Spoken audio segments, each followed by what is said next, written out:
Doctor Shakeel روشن صاحب، بہت شکریہ آپ نے ہمیں عزت بخش یہاں بلایا۔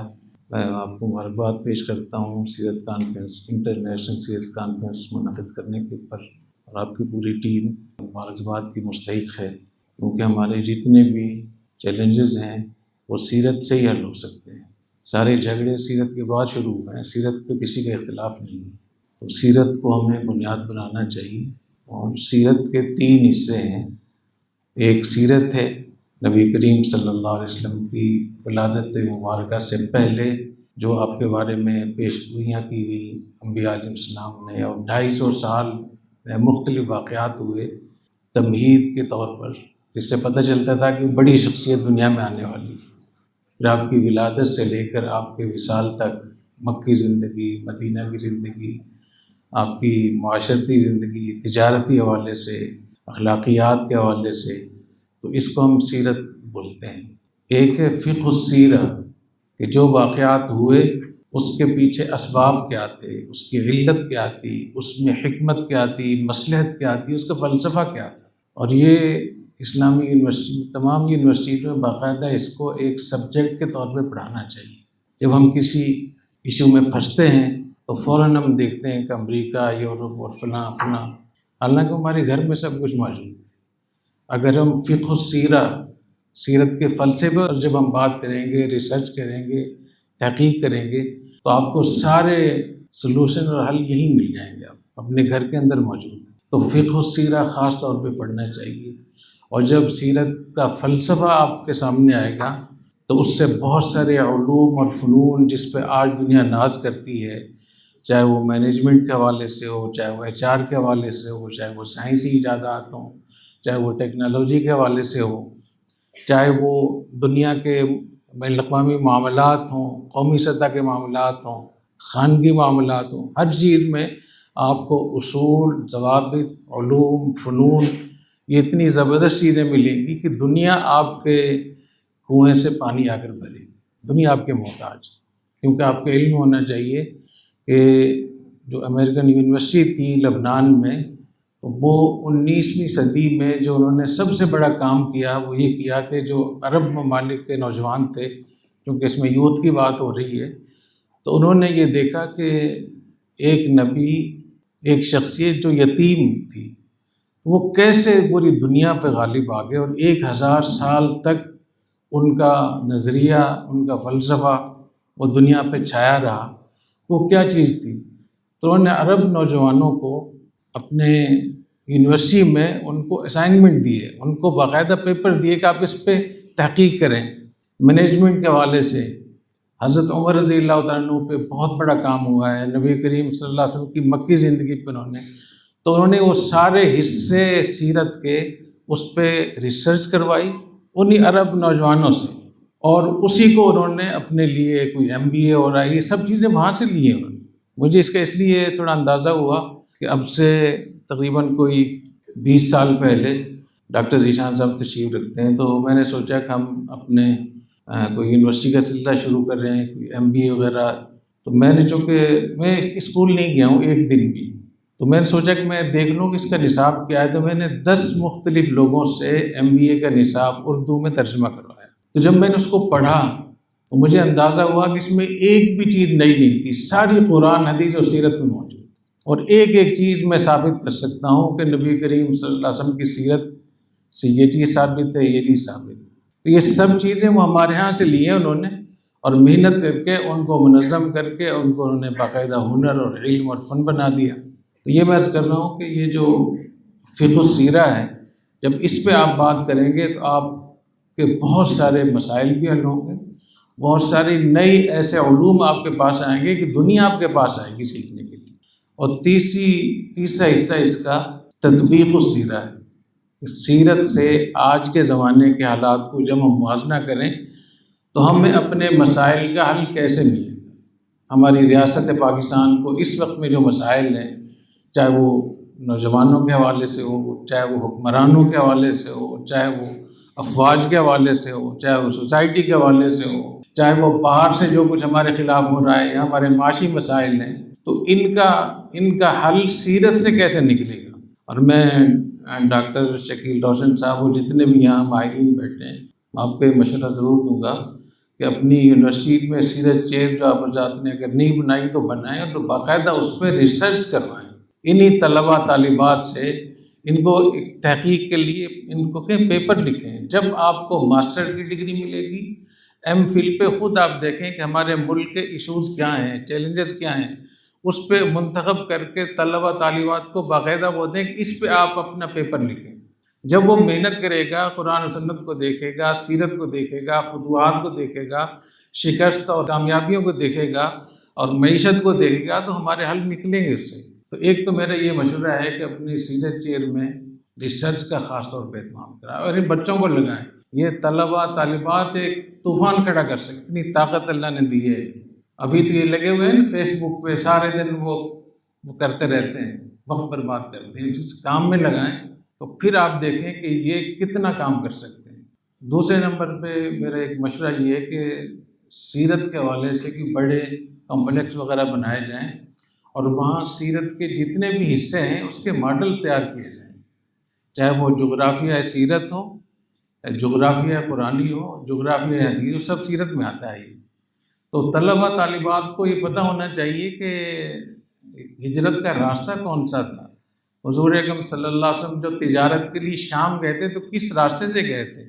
آپ یمن تشریف لے گئے تھے تو کس راستے سے گئے تھے؟ حبشہ ہجرت ہوئی کس راستے سے؟ مدینہ ہجرت ہوئی کس راستے سے؟ اور وہاں مدینہ طیبہ میں آج کل کچھ بڑے لوگوں نے کام شروع کر رکھا ہے۔ تو وہاں ایک احمد عبدالعزیز ہیں، بہت بڑے پی ایچ ڈی ڈاکٹر ہیں، انہوں نے اس میں پی ایچ ڈی کی ہوئی ہے ماشاءاللہ، ازہر سے بھی کی ہے اور برطانیہ سے بھی کی ہے۔ تو انہوں نے بہت زبردست ماڈل بنائے ہیں ان سب چیزوں کے۔ غزوہ احد کا الگ ہے، غزوہ بدر کا الگ ہے۔ تو اگر ہماری یونیورسٹی میں، ان اداروں میں یہ چیزیں بنائی جائیں، ایک ایک کمرہ ایک الگ الگ ہو کہ یہ غزوہ احد ہے، یہ پہاڑ ہے، یہ وہ جگہ ہے جہاں سے صحابہ کرام جگہ چھوڑ کے چلے گئے تھے، یہاں مشرکین مکہ کی فوجیں تھیں، یہاں صحابہ کرام کی فوجیں تھیں، یہاں شکست ہوئی تھی، یہاں کامیابی ہوئی تھی۔ جب اس چیز کو آپ بنائیں گے تو سیرت کی بڑی خدمت بھی ہوگی اور ہمارے ان بچوں کے لیے، یوتھ کے لیے ایک بہت بڑا دنیا اور آخرت کا بہترین ان کے پاس ایک اثاثہ اور علم بھی ہوگا انشاءاللہ۔ موضوع یہ تھا کہ ہمارے یوتھ کو جو چیلنجز ہیں ان کے وہ کیا ہیں اور وہ اس کے حل کیا ہے۔ بہتر ہے یوتھ خود بتائے کہ آپ کو مسئلے کیا ہیں۔ میں چاہوں گا کہ ان طالبات کی طرف سے بھی کوئی سوال ہو کہ آپ کو کیا ایشو ہے، اور جو طلباء یہاں بیٹھے ہوئے ہیں وہ بھی بتائیں۔ تو میں سمجھتا ہوں کہ آپ کو بولنا چاہیے، کیونکہ یہ یک طرفہ ٹریفک چل رہا ہے، میں کافی دیر سے دیکھ رہا ہوں آپ لوگ خاموشی سن رہے ہیں، تو آپ بولیں۔ تو میں چاہوں گا آپ تھوڑا بولیں، اس کے بعد ہم ختم کرتے ہیں انشاءاللہ۔ السلام علیکم سر، میں وعلیکم السلام۔ بڑا اس کو یونیورسٹی میں لازم بنا دیا جائے، یا سیرت کا کون سا پہلو ایسا استاد اسٹوڈنٹس کو پڑھائے تاکہ ان کے لیے واقعتاً کوئی اصلاح بھی ہو اور ان کو فائدہ بھی ہو، کون سا سمجھ پڑھائے؟ دیکھیں، سیرت حضور اکرم صلی اللہ علیہ وسلم کی سیرت ایسی ہے کہ اللہ تعالیٰ نے حضور اکرم صلی اللہ علیہ وسلم کو اور خلفائے راشدین کو ان تمام چیلنجز سے گزارا جو قیامت تک پیش آنے والے تھے، کسی ریاست کو، کسی سوسائٹی کو، کسی گھر کو، کسی ادارے کو۔ تو اس لیے سیرت کو آپ اس سے نہ سوچیں کہ کون سی جگہ، پوری سیرت کو ہمیں لینا چاہیے، اور سیرت کے پھر اس حصے کو جس کا تعلق ریاست سے۔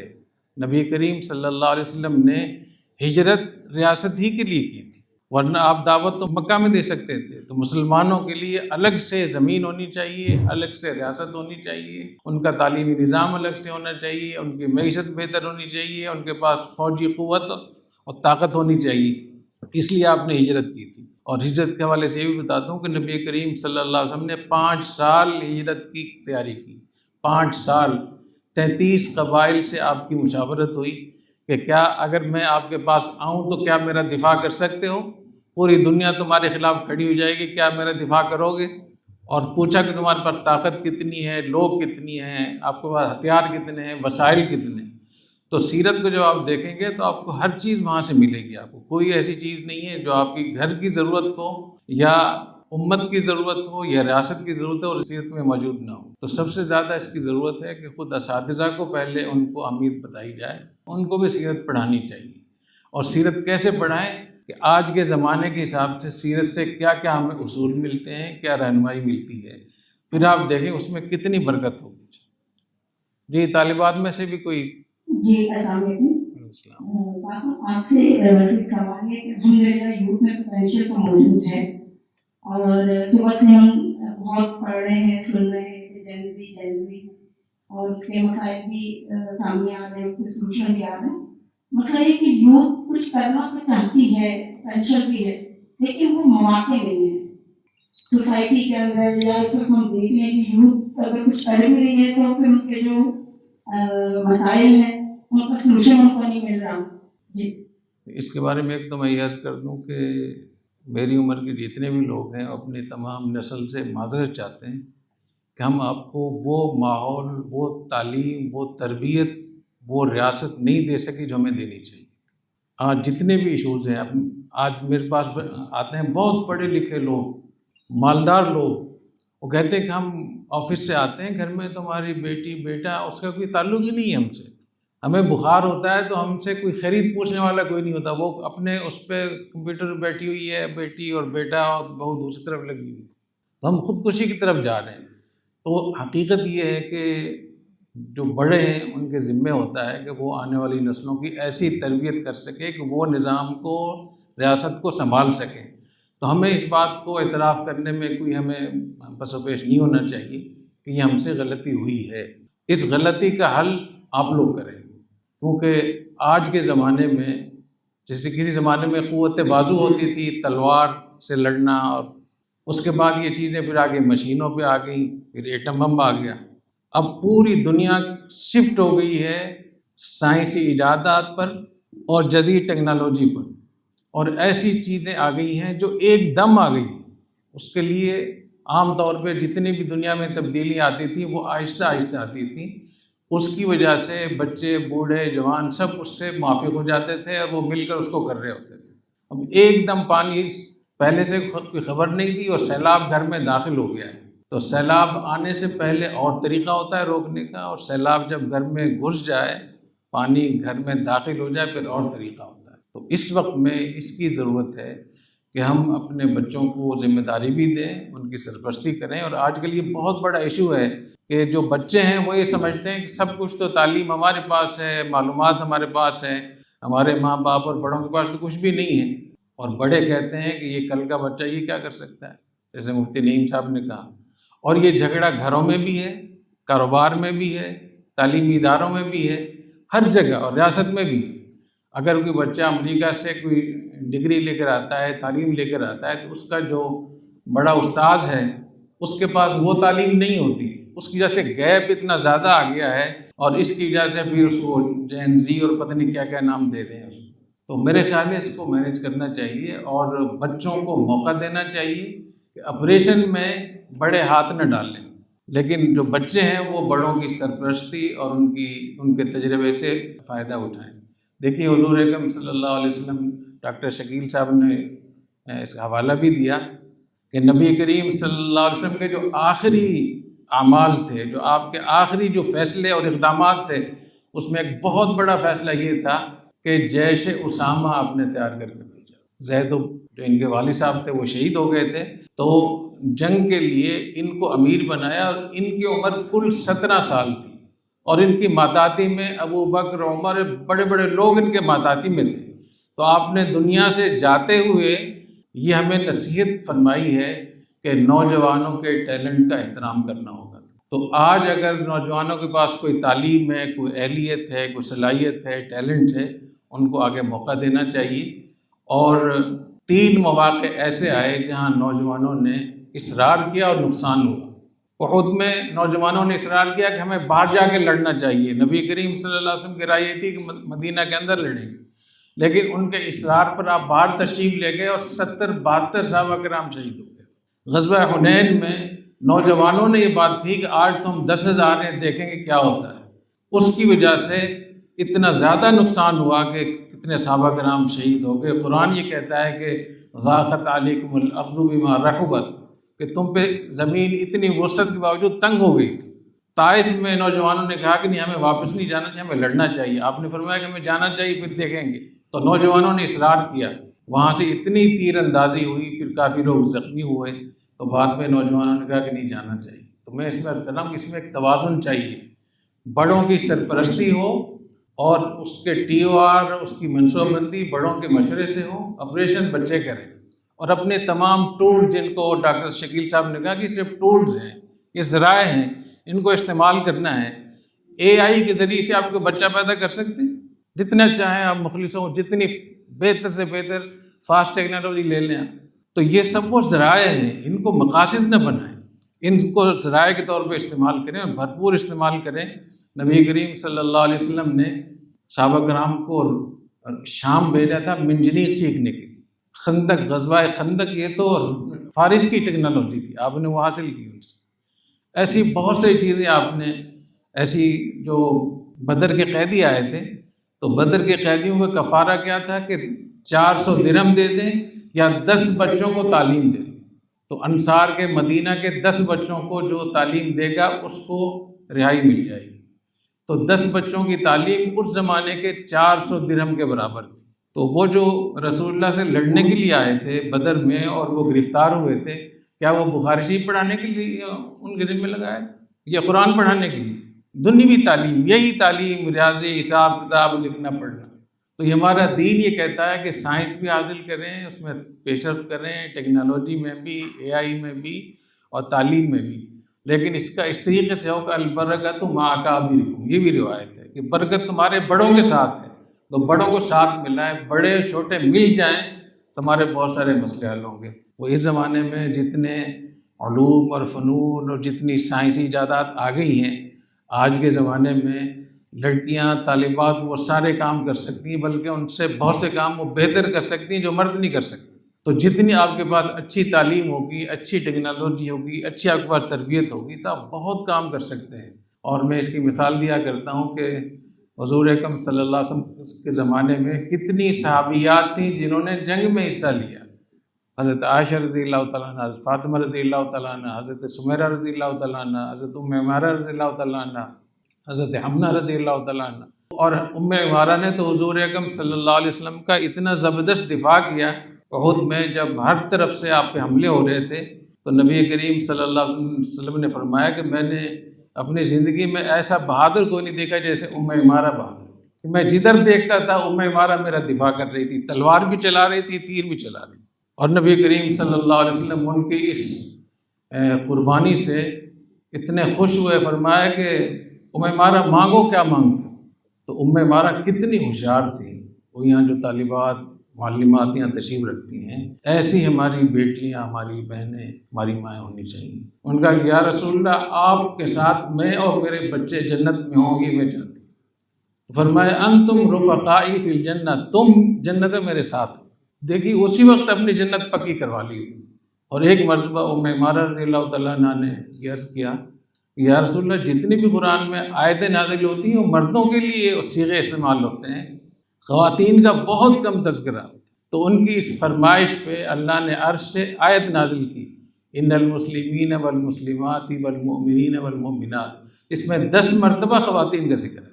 تو ہماری مائیں، بہنیں، بیٹی ایسی تھیں کہ ان کی فرمائشیں اللہ تعالیٰ آسمان سے پوری کرتے تھے۔